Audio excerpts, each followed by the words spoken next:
En JavaScript, pour créer une expression régulière, on fait appel soit au constructeur regexp ou bien à une expression littérale. Par exemple, imaginez que l'on a une chaîne de caractères qui s'appelle src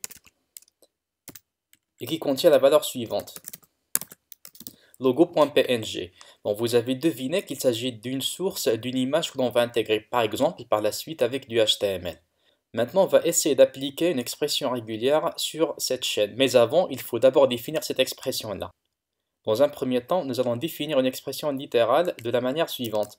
Par exemple, je vais appeler mon expression régulière exp, comme ça, égale, et je mets des délimiteurs, bon, double slash qu'on appelle des délimiteurs, et dedans je mettrai mon expression. Par exemple, L.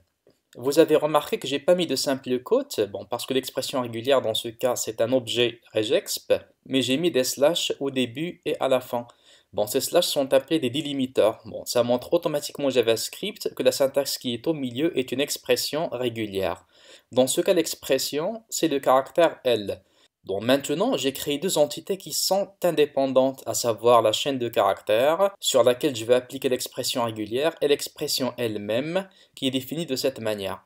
Donc maintenant, je vais essayer de vérifier l'exactitude de l'expression régulière sur la chaîne src. Alors maintenant, je vais faire appel à la console.log et je mettrai l'expression exp. Et je fais appel à la méthode test. À la méthode test, je vais passer comme argument la chaîne de caractères que je veux évaluer, à savoir src. Bon, maintenant, qu'est-ce que je viens de faire? Je vais écrire dans la console le résultat retourné par la méthode test, qui est un résultat booléen, soit vrai ou bien faux.